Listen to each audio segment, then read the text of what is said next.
What up, guys? This is Guido, the boss at Bout's Most Wanted Scammers.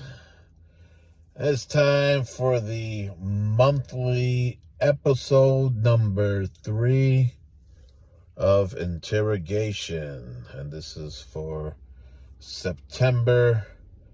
Before I go to further details, if you're watching this on YouTube, if you're not a member of Bout's Most Wanted Scammers, go to Facebook, type in Bout's Most Wanted Scammers in the search bar, fill out all the questions, send a request, and update yourselves on yesterday's and today's Bout Scammers. So once again, Bout members send in questions, and I'm going to pick 10 questions. And if I pick your question, you will remain anonymous. It could be anything, so long as it's in the form of a question. Question number 1, T-Mobile or Verizon?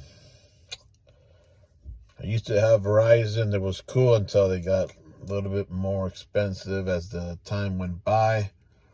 So let's go with T-Mobile. Question number 2, where did you get your shirts done? So I got my shirts done at a group that's called Paradise Customs on Facebook. Paradice Customs. They do shirts. They even do leather work for belts.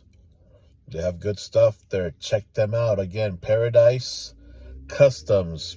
Paradice Customs. All right. Question number 3. What belt maker would you recommend? Easy answer. Max Magos from MW Belts. I bought a belt from him, and he got the grade of A+, first ever. And I will go back with him again somewhere in the near future. All right, question 4 says here, Dan McMahon, good or bad for the hobby and why? Never had a problem with Dan McMahon. I think he's a great guy, so I think he's good for the hobby. Why? Because he keeps shit on check. I know he doesn't like bootlegs, and a lot of us do, but I can understand why he does what he does, and it's not really bad for the hobby. So I respect Dan McMahon. Question 5. Gary called you a N-word. What is your thoughts on that? So, yeah, I seen the video. He calls me the N-word a couple of times. It's really disrespectful, degrading, and it's just a word that shouldn't be used at all. And by him using that word just makes him a racist. I mean, what else? That's just it. Question number 6. Sean Rando's a good guy. And I've seen your video and don't believe you scammed him. Is there a way you guys can patch things up? Fuck no. There's no way that this could be patched up. Shit hit the fan. He believes he's right. I believe that I'm right. And there is no patching things up. Fuck that. Question 7. Why do you like to start drama? The hobby don't need that crap. So, again, when drama started, it's not me that starts it. It's 90% someone else starts the drama. Basically, someone else is the one that's talking shit about me or my group. Then that causes me to retaliate. And I have every right to defend myself and my group. And that's what happens. So I'll take the 10%, but 90%, it's not me. It's somebody else that's talking shit. And, I'm a man. I'm going to go ahead and back up my play and back up my group, and that's it. All right, so question 8. Ethan Thompson said you copied Scammers of the Bout. that you did a promo at a T-Mobile or a mall and that you demand respect. What do you think of that? So the first three things here. First one, he says that I copied Scammers of the Bout. I don't believe that I copied Scammers of the Bout. Now, it may seem like I did, but I believe that I didn't.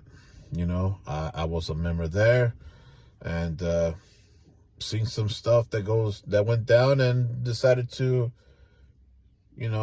create my own group. So at the end of the day, the only thing that's similar about this thing is that the same goal, at least I believe, is that to put scammers or shady business and shady individuals on blast. So, and that's the way that I see it. But speaking on that topic anyway, I will be making a video that I'm going to be labeled the origins of Bout's Most Wanted Scammers. So, and I'll explain more into full details on why I decided to make my own scam group. So watch out for that.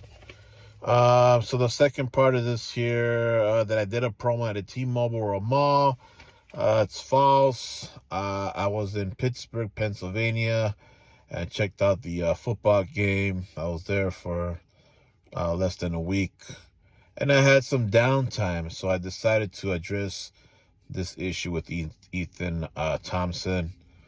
And this thing happened at the lobby of the Wyndham Grand Hotel. So no, it was not at a Verizon or a T-Mobile or at the local mall like he says. So that answers that. And that I demand respect. I've never said that. I don't demand anything. So don't know where he got that from. Let's see here. Question number 9. Antonio Mendoza said that you fucked over people on orders. Is that true? That is not true. So I watched the video, and he does say that, and he says another thing that I didn't like about, says something like that I scam people and that I have scammed people. So in other words, that it's true. That is not true. I've never scammed anybody in my life in the bout hobby. So after hearing that, I decided to respectfully send him a private message, and we had a sit-down chat. And it's just two men talking about the situation.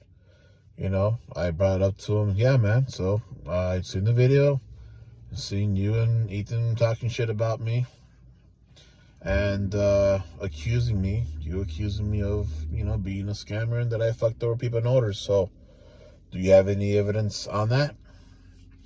And his reply was, well, there's people that's talking about it and then told me about it, but no evidence. So we kept it respectful. I kept it respectful. I respect him, and he says he respects me. So we're still currently chatting it up, even till today. Still chatting it up, and hopefully at the end of this chat, he'll be able to have a different opinion about me, because if he's going to go and believe what people say about me and that I'm a scammer, and he's going to believe that, then like I told him on the private message, I did tell him that, well, if you're going to believe that, then should I believe that you rigged raffles for your leathering? Should I say that? Even though I have no evidence. Should I believe people that told me that you rigged raffles? I'm not going to believe that. because I'm the type of guy that's going to require proof. I need proof in order for me to believe that Antonio Mendoza rigs raffles. And I'm not going to believe that. I heard that from several people myself. Does it make it true? No. Why? Need proof. So that's my point of trying to get him to understand, is that don't believe people when they say these things.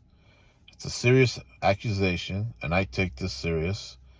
And when someone says something like that about me, you better have proof.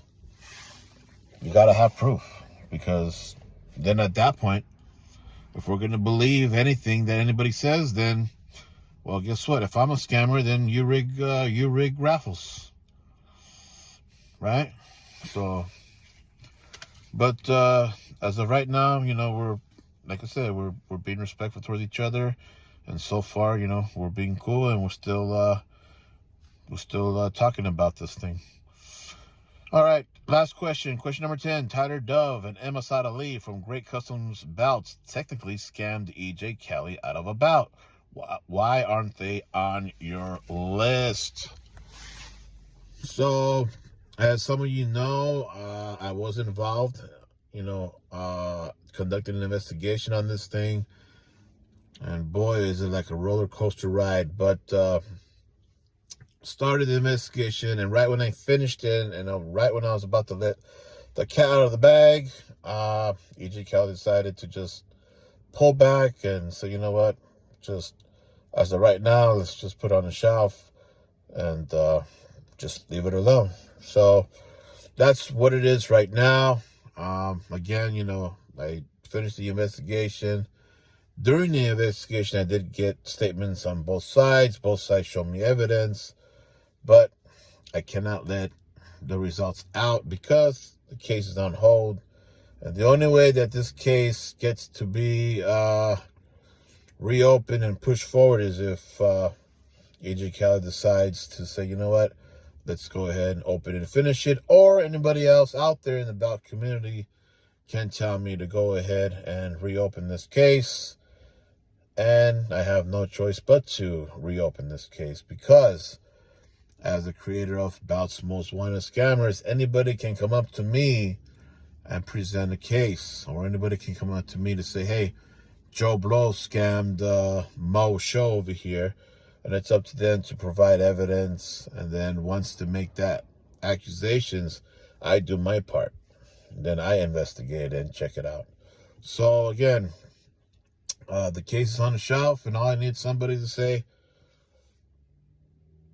let's pursue this thing. Let's open it and complete it. And so that's what's happening right now. So that's the 10 questions for this month interrogation episode number 3 for the month of September. I'll do another one in October at the end. Again, there's something that you guys want to find out about me, or a situation that happened in the bout hobby, drop the question. If I picked your question, don't worry about your name or who you are, because you will remain anonymous. And I'll see you on the next interrogation next month. Peace.